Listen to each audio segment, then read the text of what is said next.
se précipiter pour retourner chez elle. La lecture stimule le cerveau, accroît la culture générale. Bonjour tout le monde, chers téléspectateurs, chères téléspectatrices. Aujourd'hui, je suis tellement ravie de vous présenter une émission télévisée dans laquelle j'aimerais bien vous parler de l'un des différents clubs de notre aimable Institut Essaha. La lecture et ses bienfaits, sous la supervision de l'enseignante Souad. La lecture est une activité aux multiples bienfaits pour le corps et l'esprit. Il est donc important de lire régulièrement dès le plus jeune âge. La lecture stimule le cerveau, accroît la culture générale, développe le vocabulaire et la grammaire, développe la compréhension des autres et l'empathie.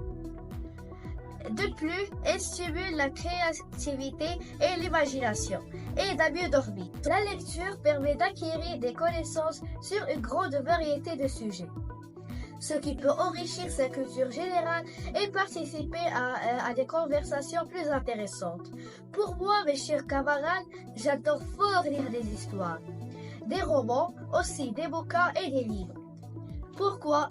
Parce que cela m'aide à lire et à comprendre des textes de compréhension et enrichir mon vocabulaire. La lecture est très importante pour moi. Chaque jour, je consacre 30 à 45 minutes pour lire avant de dormir. Jusqu'à maintenant, j'ai eu environ 358 histoires.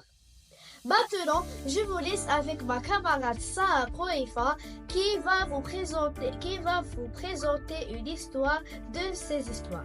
Bonjour tout le monde, je m'appelle Sarah Proifa, élève en 4e année primaire. J'aime beaucoup la lecture. J'ai lu beaucoup des histoires. Exemple, le lion et la souris, la tortue musicienne, le petit poisson rouge, le chien de Lina, Cendrillon.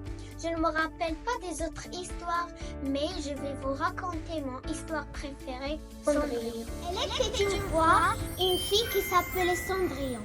À la mort de sa mère, Cendrillon est devenue servante de sa belle-mère et de ses deux demi-sœurs. Son rêve est se rendre à une fête organisée par le prince. À l'aide de la fée, elle est devenue merveilleusement. Elle a pu assister dans cette fête jusqu'à minuit. C'est minuit, elle se précipitait pour retourner chez elle, abandonnant une de ses chaussures. Le prince l'a trouvée. Et grâce à cette chaussure perdue que le prince l'a trouvée, elle est choisie comme mariée du prince. Enfin, elle est devenue heureuse dans leur. Merci et bonne fin du ramadan. À la fin, je vous incite à lire, car cela vous aidera à lire et à comprendre des textes de compréhension et aussi d'enrichir votre vocabulaire. Vous étiez avec votre camarade Ebh Daim, 6e année primaire. Merci et bonne fin de Ramadan.